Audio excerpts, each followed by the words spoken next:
Saya ke Bung Rey. Bung Rey, kalau kita bicara ke depan, apa yang menurut Anda akan terjadi dan apa yang harus diperbaiki? Itu hal yang penting. Ya saya nggak tahu lah. Anda nyari-nyari soal tadi nggak ketemu. Jangan begitulah. Soal Pak Jokowi nggak ketemu, makanya Anda nggak komentar. Ya makanya kan saya nggak mau bicara soal yang invisible hand kan. Okay. Susah kita verifikasi soalnya. Anda nggak percaya itu? Bukan soal percaya, susah kita verifikasi. Yang susah itu kan ya apa namanya, kita lebih baik bicara yang nyata-nyata. Makanya saya tertarik tadi yang disebutkan oleh Pak Amir tadi. Ini beban masa lalu kata Pak Amir. Nah saya tertarik. Makanya saya langsung sanggupi. Apa beban itu Pak Amir?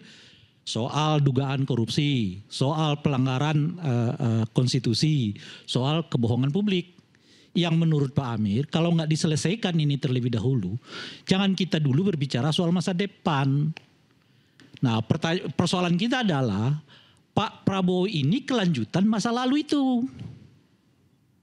Kan beliau yang menyebut sendiri bahwa beliau adalah kelanjutan kan. Berarti nggak mungkin, kayaknya nggak akan ada yang mau melakukan koreksi terhadap itu Pak Amir. Nah kalau tidak ada yang mau melakukan koreksi soal dugaan adanya korupsi pada masa lalu. Tapi ada yang dilakukan juga. Apa misalnya? Bayar utang. Oh ya, kan saya kan ngambil 3 nggak bayar hutang itu tadi Pak Amir. Saya yang 3 ini. Tapi kalau bisa bayar utang aja kan udah bagus, jadi beban kita kan jadi berkurang kan. Kalau yang 3 ini, yang lain juga banyak Pak yang dikerjakan Pak Prabowo sebagai kelanjutan itu. Kan menggandeng Sri Mulyani sebagai Menteri Keuangan. Yang dalam sejarahnya nggak pernah membuat kita ke angka 8%. Cuma 5% kemampuan dia gitu kan. Dan banyak sekali. Nah cuma yang 3 yang disebutkan tadi oleh Pak Amir, menurut saya akan sulit dilanjutkan oleh Pak Prabowo. Karena seperti kita ketahui Pak Prabowo itu rajinnya itu justru bertemu dengan Pak Jokowi gitu loh. Kecuali kemarin kita dengar ada pertemuan, entah benar atau tidak gitu ya.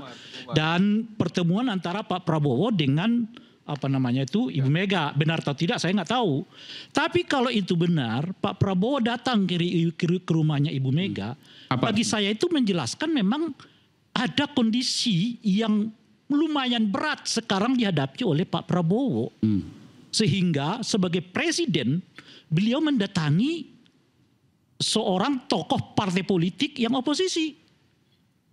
Di mana di luar itu semua ketua umum partai politik berbondong-bondong datang ke beliau. Kan hanya Ibu Mega yang didatangi oleh Pak Prabowo. Yang lain tuh ya datang ke dia gitu loh. Apa arti semua ini? Tentu ini hal yang luar biasa. Seberapa luar biasanya kita akan bahas saat lagi, tetaplah bersama kami di Rakyat Bos, Pak.